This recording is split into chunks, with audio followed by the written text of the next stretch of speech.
Hey guys, it's Zach here with Key to Survival. One of the things I like to point out when I'm out on a walk or if I'm on a hike with my dog or anything like that, one thing I like to point out is edibles that you can find on the way. Here in northern Michigan, there's abundance of things to eat, but here, this is just one of the things that I like. Here, let me bring it to the camera. Oop, wrong way. One of the things I like is right here. It's pretty tasty, actually. All you gotta do in order to eat it is you rip off these pieces right here, and there you go, just like that. Very, very sweet tasting. I love the way they taste, honestly. But yeah, it's not a lot of nutrition, but it does give you something to go on. It gives you calories, and that's one of the biggest keys. Here's another one. They're all over out here, actually. I was just finding them, and I was doing a hike, and I just ran into these, and I figured I'd bring them to you guys and show you. Hey everybody, this is Zach with Key to Survival. We're here today to show you what we call a Dakota fire hole. This right here is a Dakota fire hole. The way it works is you got your wood and your fire underneath ground, and what that does is it conceals your footprint. You know, you're not as exposed. Let's say you're in a situation where you don't want to be found. Let's say you're in a bug out situation and you don't want to be found. This is the perfect scenario for that. You can still do everything you wanted to do with a regular fire, but it's underground. It also, another thing that it works is it stops you from spreading a forest fire. It also stops stops the wind from getting to it too much. Now the way it works is, you got this right here, which is your the air comes through this hole and hits your fire down here. That way you don't have to worry about your fire getting blown out by too much wind or being seen from far away. It takes some type of concealment to it. However, obviously the smoke is still going to get seen. Now we're going to do two things today. We're going to show you how this works, and then we're going to also show you how to make a signal fire. Okay? So what I'm going to do right now is I'm going to go ahead and get this fire lit. It might take me a minute, so just bear with me. Sorry, the mosquitoes are really bad today. So, but yeah, we're going to get this going, and I'll come back to you. As you can see, we got the fire going. Now this isn't the biggest Dakota fire hole, but it's just in a demonstration. Now we got the fire going, and now what we're going to do now is we're going to show you how to make a signal fire. You know, normally it'll be bigger than this, but what we're going to do is get you a little closer to the fire. Okay. Now what I'm going to do is I got a bunch of dead stuff and a bunch of live. A bunch of dead plants and a bunch of live plants. And what I'm going to do, or wood, and you know what I'm saying. And what we're going to do is we're going to put the dead stuff on the bottom, and then add green stuff to the top of that, and then watch what happens. First, we can put the dead stuff on there.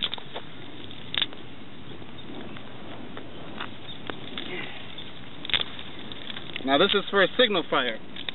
Marley, here. My dogs ran off. You gotta keep an eye on your dogs, honestly. You know, they could get into something that they're not supposed to, porcupine or a coyote even or something like that. So make sure you keep an eye on your dogs when you take them with you. Now, again, this is still just the dead stuff. Marley, here. Come. Good girl. Come. Alright, now I'm going to grab some live stuff, and we're going to put that on top.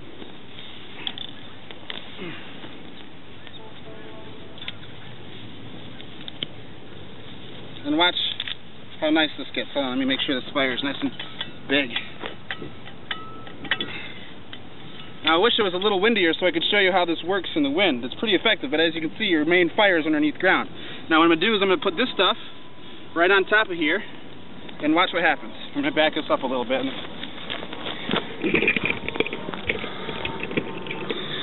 Now you can see it's smoking pretty well already.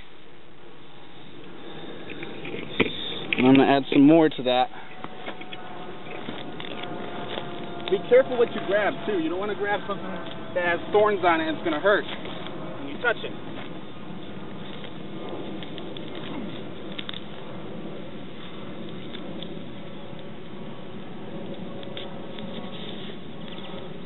see that this is getting pretty smoky, and in a situation where you're in a survival situation and you want to send a signal flyer, the best thing to do is have a bunch of live plants, a lot of live bushes and stuff like that on standby. So if you see a plane flying over or you see a car drive by, you just gotta throw it on top of your fire.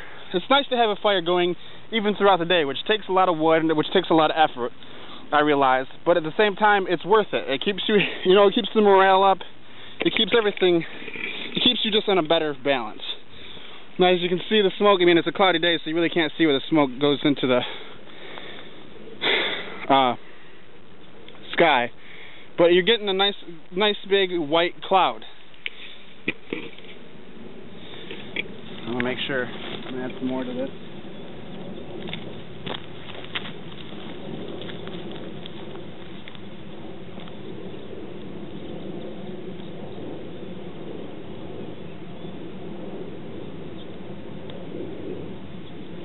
Woo! A lot of work.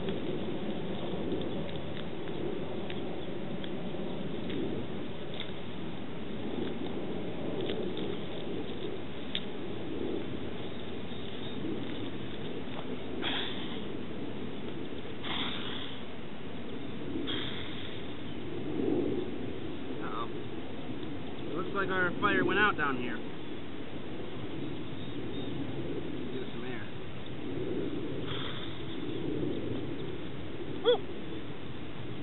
Yeah, pretty dead in there. Well, anyways, you get the point. You make a signal fire. Marley, here. You make a signal fire by putting a bunch of dead stuff on the bottom and live bushes and weeds on top. Now, what that does is it causes that smoke, and that goes higher into the air, and it just makes it easier to be. It makes you an easier target to see. You don't have to use a Dakota fire hole for this. It was just my demonstration for the day. I figured I'd kill two birds with one stone and show you guys how to do both. The Dakota fire hole is also good in areas where you're afraid you might burn something, or something might, you might start a brush fire, which is never a good thing to do. So it's a very good thing to use in that situation, So it's good for cooking. It keeps your flame concealed also, like I said earlier, which is probably my biggest use for it, because obviously in the military is where I learned how to make a Dakota fire hole, and we use it to conceal our flame, so we're not a big sitting duck in the middle of the woods somewhere and oh, there's a fire over there, So that's our primary use for it in the military, is just to contain your flame. In the civilian world, we use it. You can use it for cooking, smoking. It's pretty universal in that sense. So let's get a little closer to it. Now, the flame went out. I pretty much smothered it with all that green stuff, but it's still smoking pretty good. And as you can see over here is our other hole. Let me see if we can get that in there. Yeah, you see that's the hole. It's the second hole, and that's the main hole. Now, it does take a lot of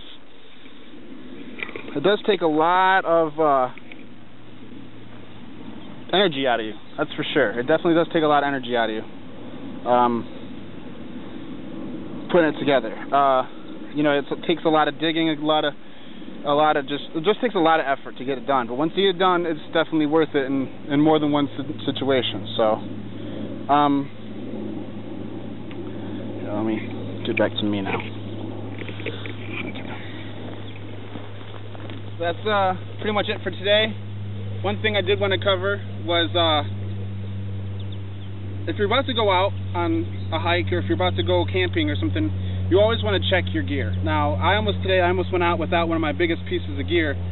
I almost left without either one of my Gerbers. If you get complacent and you just assume... Hold on a sec, I gotta clean that.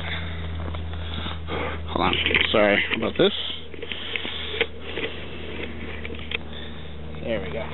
Now, if you go out and you just assume you have all your gear with you, you're gonna, it's gonna be that one vital day where you're gonna, get lost in the woods, and you're not gonna have your favorite toy, your favorite piece of survival equipment. You're not going to have it with you, and you're going to feel like lost, you know. So always make sure you do your PCCs and PCIs. PCCs are personal checks on your gear, and PCIs are personal gear inspections. So you want to inspect your gear, and you want to check your gear. And by inspecting it, you want to make sure everything looks the way it should. It's not, you don't have a broken lens. You don't have a broken lens on your magnifying glass. Your compass is still working. Your blade isn't all rusty. Your blade is sharpened. Your axe is sharpened. And then your personal checks are making sure you have everything. Making sure you have your compass. Making sure you have your knife. Making sure you have your multi-tool. You know, it's all a matter of just making sure you check for your gear before you just head off out into the woods and you're like, oh, you know what I forgot? I forgot my water because I assumed I already had it out here. You're wrong, and that's how you die. Hold on, hold that thought again. Sorry, it's been a long day of swatting mosquitoes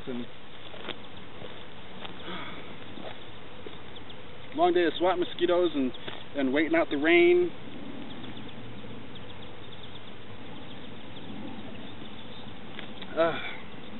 Alright, so yeah, today we did the Dakota fire hole. Marley, here! I lost track of my dog. Marley! Anyways, thanks for watching. We're going to shut this down so I can start packing up and hiking back into town. Be safe out there. I hope you all like our videos. If you have any... Marley, here! There she is. If you have any tips for us, go ahead, feel free to let us know. We either on Facebook at ktsbushcraft.com or on YouTube on Key to Survival. Sorry, I'm itching all over. I got mosquito bites everywhere right now. I didn't bring my mosquito repellent, which is another reason you want to do your personal gear checks.